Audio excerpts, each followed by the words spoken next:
NYIT is a community service of the New York Institute of Technology.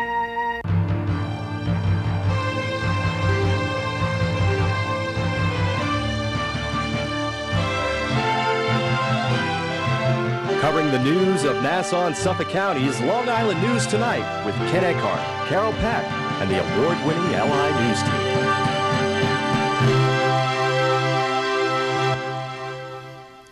Good evening. I'm Ken Eckhart, and here's what's happening. The controversial hearing sponsored by a Long Island congressman into the radicalization of American Muslims got underway in Washington today. Republican Peter King is presiding over the hearing that has resulted in sharp divisions over how to frame the discussion and avoid stigmatizing Muslims. King says today's hearings into homegrown terror are aimed at shedding light on what he calls a part of al-Qaeda's strategy to continue attacking the United States. But the top Democrat on the committee, Benny Thompson of Mississippi, says he believes the hearings could be used to inspire terrorist propaganda. A Long Island man has been charged with threatening to blow out the brains of a Social Security worker in Mineola. Nassau County Police say 46-year-old Patrick Finnegan of Port Washington was talking with a Social Security employee yesterday afternoon on the phone, expressing his unhappiness with the service he received. Police say during the phone call, Finnegan threatened that if something wasn't done to resolve his complaint, he'd go there and blow her or someone else's brains out. Finnegan was arrested at his home last night. He's been charged with making a terrorist threat. Creative Cups is an exhibit of lingerie that has been turned into works of art. It celebrates the lives of women living with breast cancer. And as Tara Evans reports, the exhibit will soon be open to the public. 1 in 8 women in the nation will be diagnosed with breast cancer at some point in their lives. That's why the Adelphi New York statewide breast cancer hotline program says it provides free information, education, and support to anyone touched by breast cancer. But it says it may soon have to close its doors. This is the first time in 25 years that we haven't received state funding from New York State, and we've recently lost $300,000. So it says that's why it's turned to the public to help them fundraise through an event called Creative Cups. People have created works of art using bras, and it's really meant to celebrate those who have been touched by breast cancer, memorialize those who have been touched by breast cancer. Now, this isn't your typical fundraiser. In fact, each of these bras, or really works of art, come with their very own personal story. Like this bra, called Bug Off Breast Cancer, made by Jennifer Maloney in memory of her father. He's a cancer victim known as Jimmy Bugs, who was a career exterminator and an avid supporter of the fight against breast cancer. What you see here is somebody looking into their life and just saying, okay, this is my inspiration. And the Breast Cancer Hotline says that inspiration has led breast cancer survivors, family members, and local artists to create over 100 unique works of art that will be up for auction at this month's Creative Cups event. Until there's a cure, it says it will keep using events like Creative Cups to spread the message of hope. There's always a reason to be hopeful. In Garden City, Tara Evans, LI News Tonight.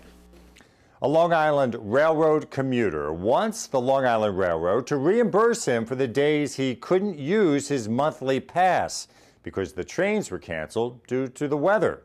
Kaman Stathakos filed the suit yesterday, saying the railroad should reimburse monthly riders for days when service was disrupted due to the snow.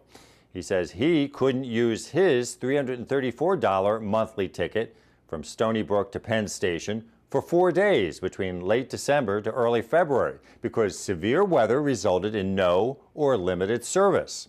The LIRR says monthly tickets are already discounted about 50% compared with the cost of daily tickets, and the railroad only operates when it's safe to do so. 3 Long Island teenagers have been arrested and charged with stealing an item they said they were going to buy. And the victim was also arrested because the item was marijuana. Tal Grinbaum, Ori Madelon, both of Great Neck, and J.C. Barron of Kings Point all 18 years old, reportedly made plans to purchase marijuana from a man in Roslyn Heights late last night. But when they got in the man's home, detectives say they pulled out weapons, punched the victim, took the marijuana, and then escaped. An officer saw the car speed off and stopped it. The 3 teens were arrested along with the man selling the marijuana, identified as 21-year-old Christopher Novinsky of Roslyn Heights. The American Heart Association says it's found a link between sugary beverages and high blood pressure. And health officials say whether it's fruit juice or soda, the risk is real. Robert Marzano has more. Sugar-sweetened drinks like a can of soda or Red Bull may give you a quick pick-me-up, but experts say they can also give you some serious future health issues. According to the American Heart Association, regular consumption of any type of heavily sugared drink, including fruit drinks, could lead to high blood pressure. Health experts say fruit drinks like Juicy Juice have 26 grams of sugar in an 8-ounce serving, the equivalent of 6.5 teaspoons of sugar. Compare that with 27 grams of sugar in Red Bull, 40 grams of sugar in a serving of Coke Classic, or 60 grams of sugar in a Four Loko. Dr. Henry Bernstein of North Shore LIJ Children's Hospital in New Hyde Park says that's why drinks loaded with sugar and caffeine can be so bad for kids today. That's why these kinds of drinks are a problem for healthy children, but also children who have chronic medical conditions like diabetes or like heart conditions. They're very much at higher risk for having problems by drinking these caffeine-heavy drinks.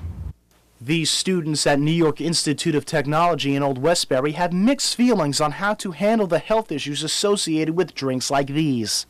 I think that the FDA, if they're going to put anything in the stores, it should be regulated for people to either even eat or drink.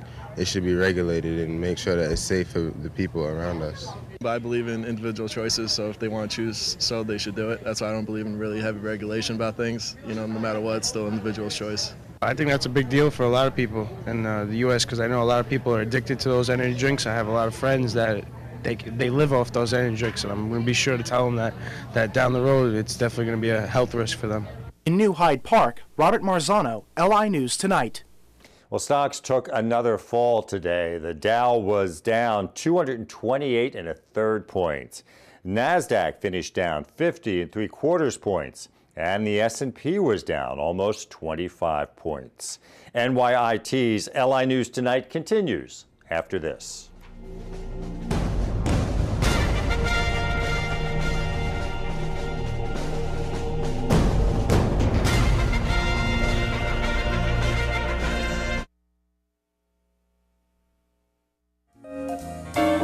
See a screening of the film The Red Shoes at New York Institute of Technology's D. Seversky Center in Old Westbury on Wednesday, March 16th at 5:30 p.m. For more information, call 516-686-7567. Celebrate St. Patrick's Day at the Ward Melville Heritage Organization in Stony Brook on Wednesday, March 16th at 5:30 p.m.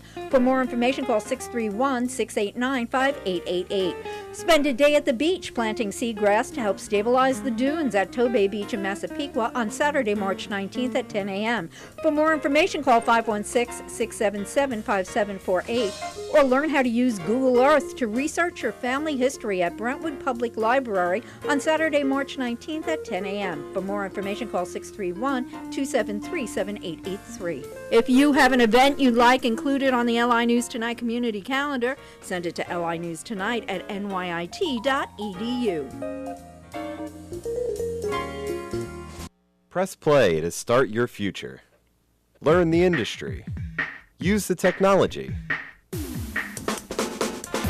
Become an expert in television reporting,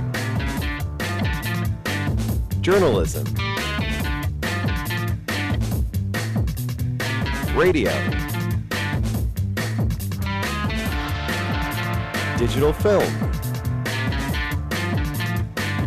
public relations and advertising,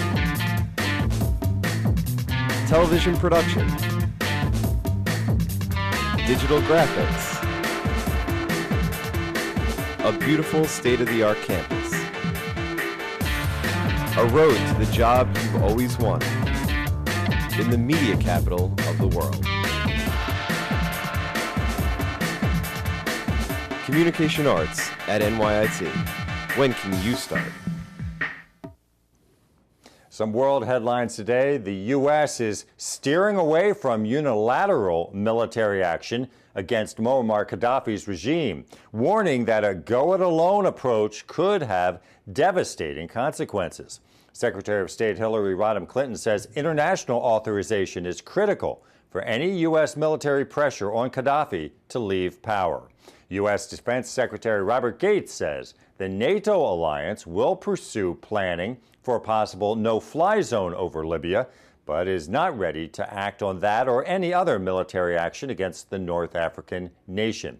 Meanwhile, troops loyal to Gaddafi have driven opposition forces out of the strategic oil port of Ras Lanuf with unrelenting artillery fire. And the Red Cross says dozens of civilians have been wounded or killed in recent fighting. The death toll in an earthquake in southwest China has risen to 22, with more than 200 others injured. State media is reporting that witnesses reported seeing people buried under debris from buildings damaged by the quake near the border with Myanmar. China's Central Television said the quake hit while many people, including students, were home for a customary midday rest. The website of the Chinese government earthquake monitoring station said the 5.8 quake struck just before 1 this afternoon. And the British government says it hopes to increase the fines for people caught illegally selling tickets for the London Olympics next year. Ahead of tickets going on sale next Tuesday, the Home Secretary announced that the fine for touting or selling the tickets inappropriately is set to be raised from $8,000 to over $32,000. The government says by increasing the fines for touting, it's sending a clear message to criminals and prospective criminals that it's not worth their while and they are not welcome. The Home Office says an amendment to the London Olympic and Paralympic Games Act will be put to Parliament shortly. A New York developer and a Long Island healthcare provider have announced a deal to turn the historic St. Vincent's Hospital into a walk-in emergency facility and hundreds of luxury condominium apartments. Rudin Management said today it will spend $260 million to cover some of St. Vincent's debts. The new facility, operated by the North Shore Long Island Jewish Health System, is to open by 2013. The city's last Catholic-affiliated hospital filed for bankruptcy before closing in April, citing a debt topping $1 billion. The West Virginia soldier who outlived every other American who served in World War I will be buried next week. A service for Frank Buckles is set for Tuesday at Arlington National Cemetery. Buckles' daughter reportedly wanted her father to lie in repose in the U.S. Capitol, but Congress failed to approve that plan. Politicians remain undivided over how to best honor Buckles and nearly 5 million former comrades. Buckles said he enlisted in the Army at age 16 after lying about his age. He died last month at age 110. After a cloudy morning today, some sprinkles started moving into the area. Today's high was in the upper 40s. Tonight, a mix of rain and thunder expected to move in, with a low in the mid-40s. Tomorrow, rain continuing at least into the morning, with a high in the low 50s. Saturday should be partly cloudy, with a high around 50.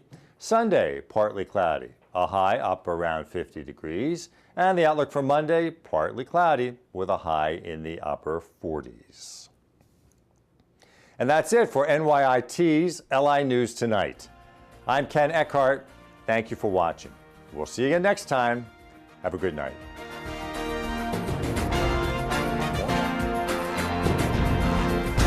So,